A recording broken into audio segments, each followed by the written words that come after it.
And our next speaker, one thing that I really, really loved about them is they didn't necessarily speak a lot, but every time they spoke, there was so much wisdom in what they were saying. And I think today in this talk, there's going to be a lot of wisdom, at least for me, to take away. So, a freelance software developer who's worked with the React team, helped internationalize the React documentation, and also build Set's handcrafted Sudoku. You've seen her on stage already. It is the wonderful Nat Alison. Give her a round of applause.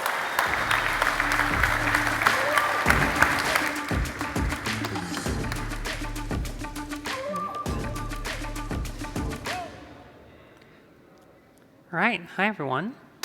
My name is Nat Allison, and this is Generative Design in React.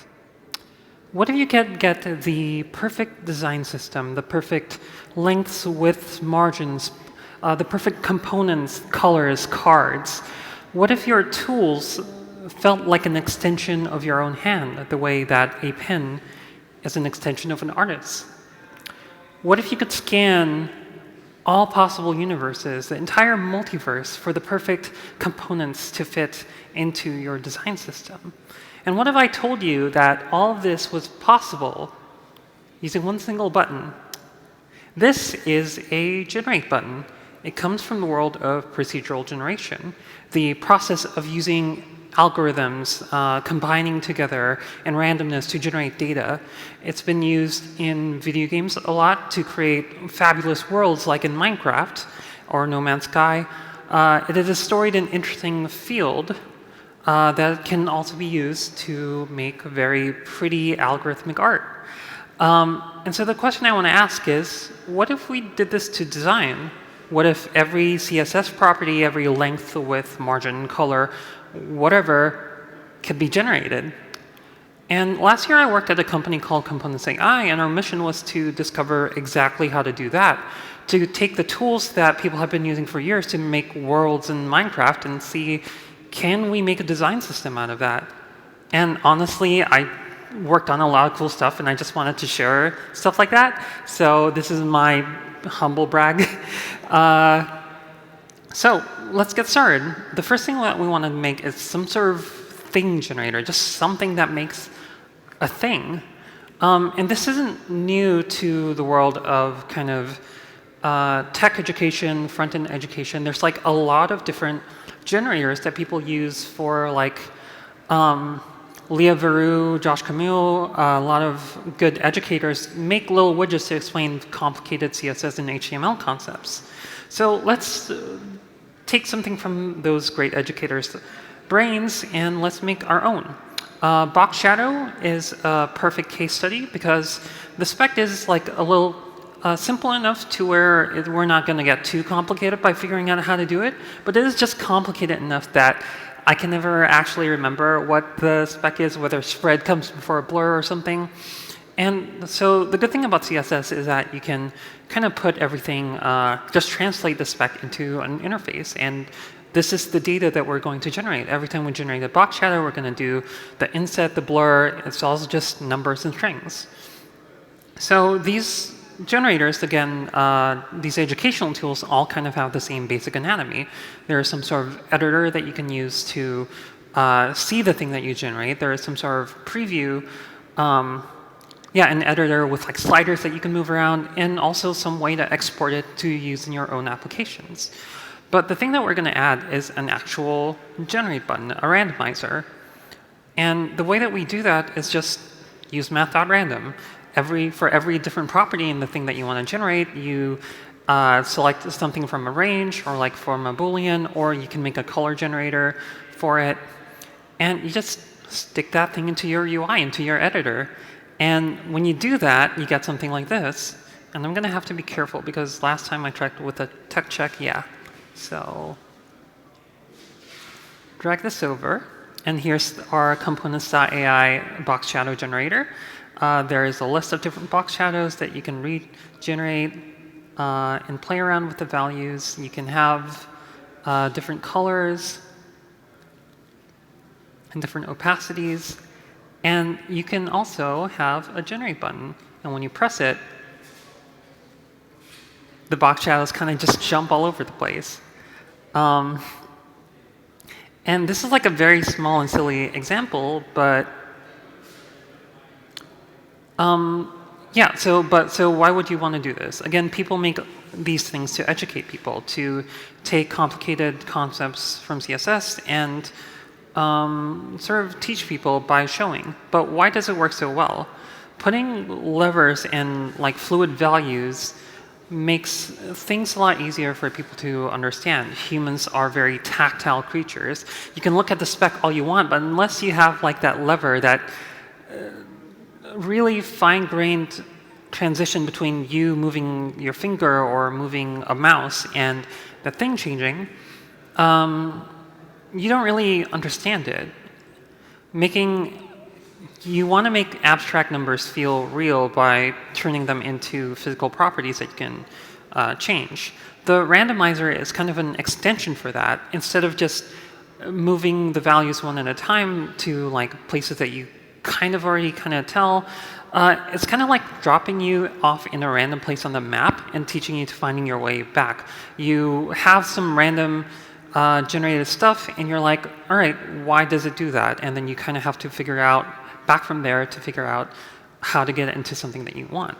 And also, it's just like really fun and creative. Like these things, and it's just like the CSS box shadow property. But you can also, just from our little example, like this reminds me of the artwork of, what's his name, James Turrell, with a lot of the ways that he plays with lights and just has these very like calming effects. And it's really cool that I can generate that with just a CSS box shadow. So once you have something simple like this, there are kind of two choices that you can go for. Most people go the path of refinement, making standalone widgets that really nail into the kind of things that are tailored to their use cases. For example, this box shadow editor by Josh Camus does a similar thing, but instead of just taking the CSS spec, it abstracts it into a model where the box shadows form 3 different layers, and it makes like a really realistic shadow. And there's like, you can also have like a little light that you shine, so you actually generate the box shadows by like shining a light and stuff, and that's really cool. But we didn't decide to do that. We decided to go for quantity instead, scaling up, making more generators for a lot of different CSS properties, making gradient generators, text shadow generators, palette generators, CSS and SVG art generators, making procedural art. And the more and more that we started to do this, we started asking questions. Well, we're making these generators over and over again. Can I put one of them inside another? Should this CSS property or this component be one generator or two? And also just, the usual programmer refactoring brain thinking, this is getting kind of repetitive. So we started thinking, what does composing generators look like? Well, it looks a little bit like this. To start off, we can do the usual refactoring. We can take all the things that we know are the same for every generator and put them into an interface. And then once we do that, we can define specs for the box shadow generator we've defined already, and take the components that are actually unique and put them there.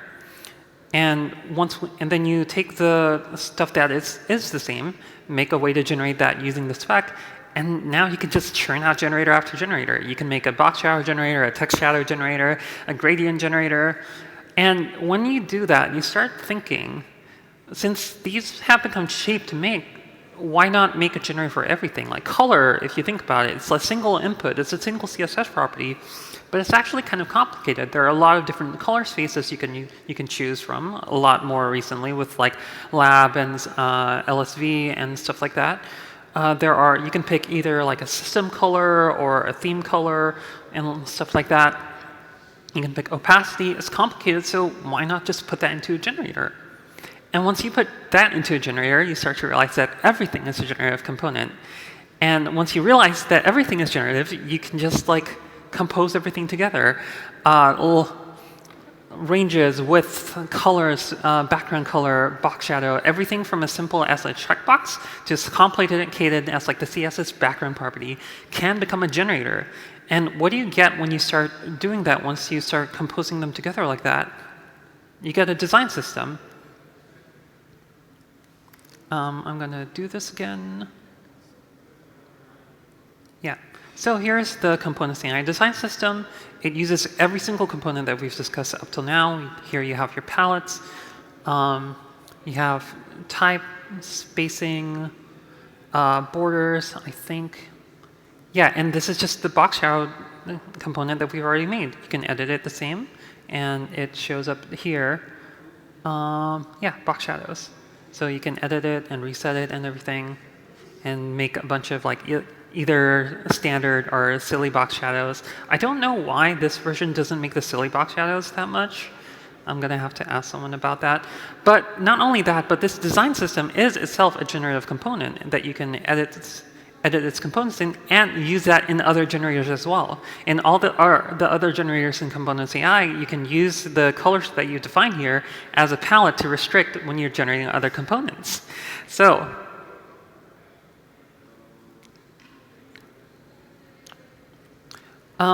So when you do this, you start to realize that composition is multiplicative. Whenever you add a new component, either like a palette or something, that is a new feature for every component that you've made so far.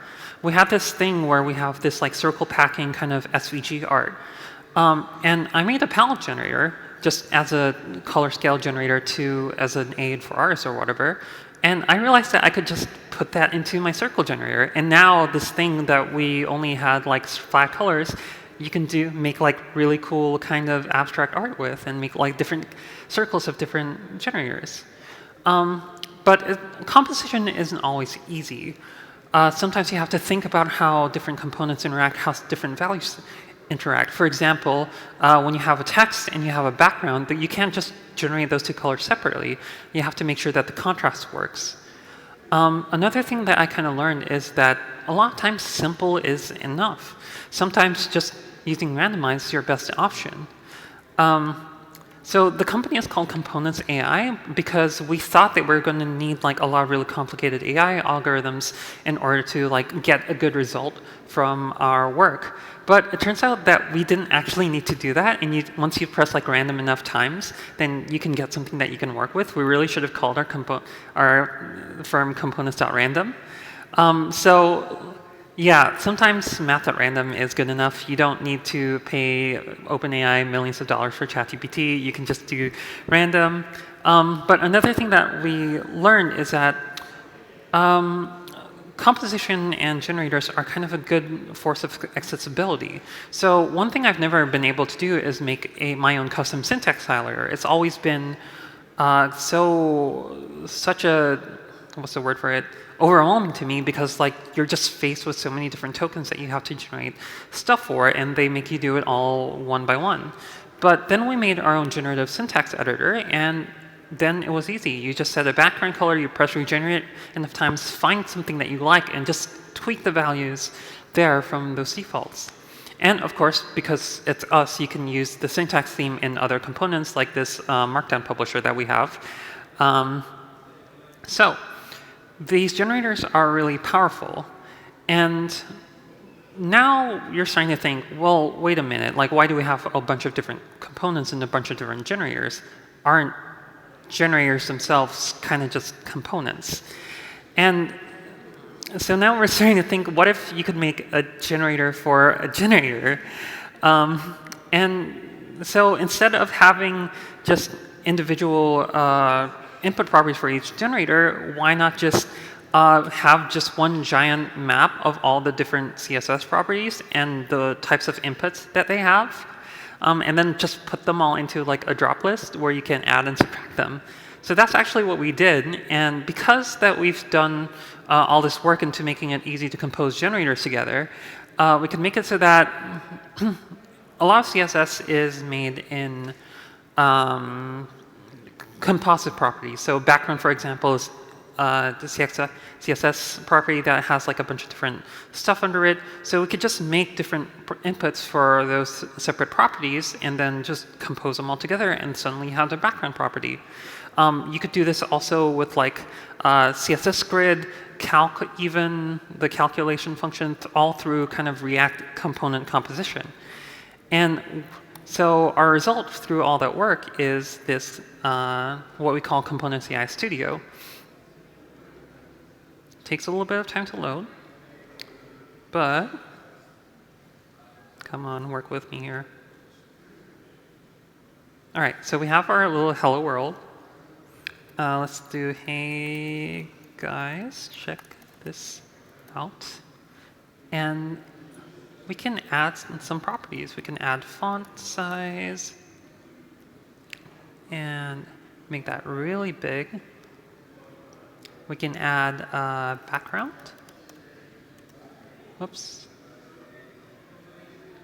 So here's a random thing. I can add a different layer to the background. Sorry, it's kind of hard to see in the prompter here.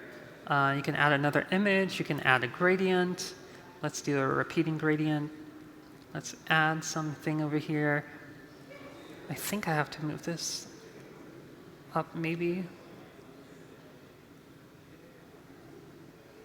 Or I'm going to delete this one.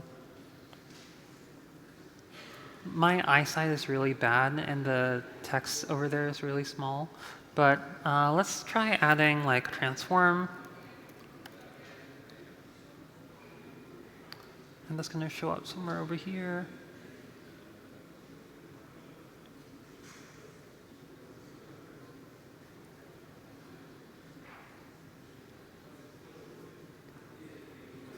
Sorry, the prompter is like really small, and I can't actually see where all my different properties are. But I have backups.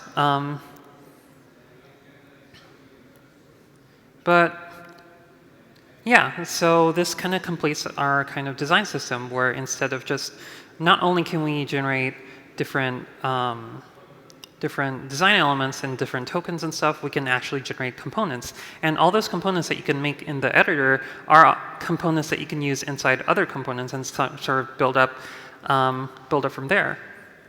Wait, let me do this. So what are the takeaways here?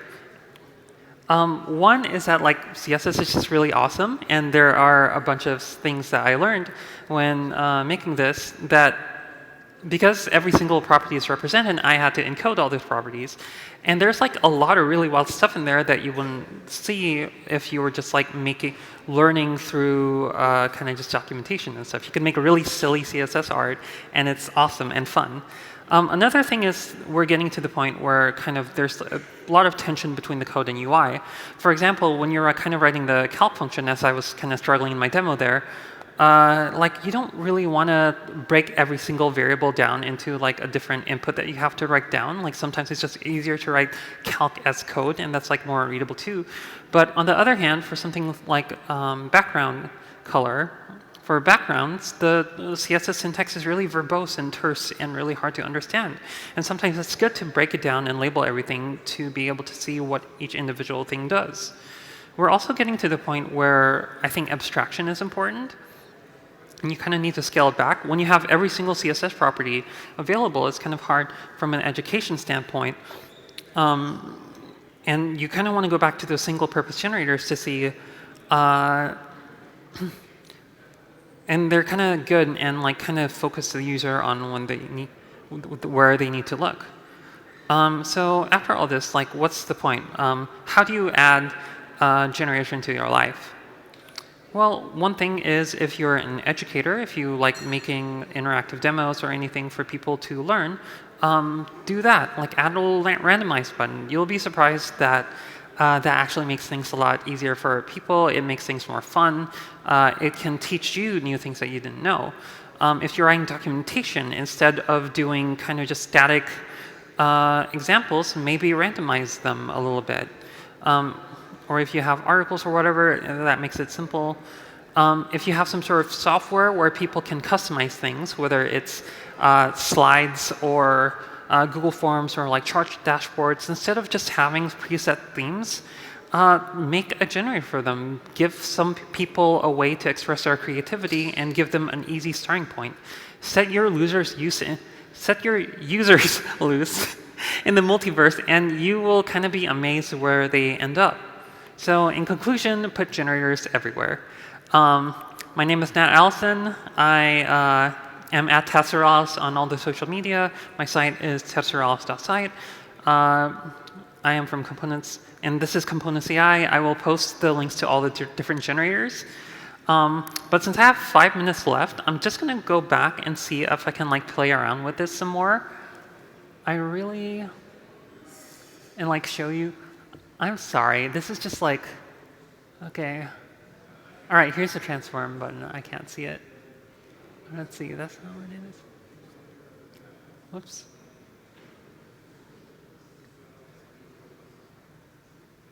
So we can do, let's do skew or rotate. And we can rotate our guy. Ooh. Have a little bit fun there. What other fun CSS properties are there? There's also filter. And that is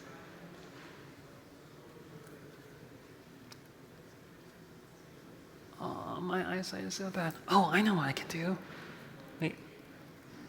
There we go.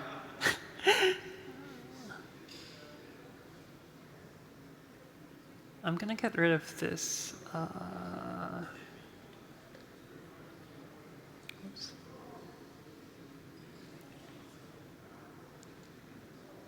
No, that's not it.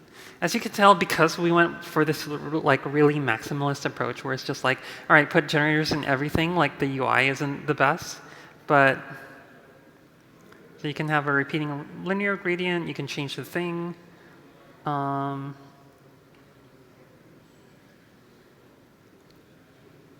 don't know why this isn't working. Yep. Anyways, that's my talk, everyone. Yeah, component generators. They're awesome.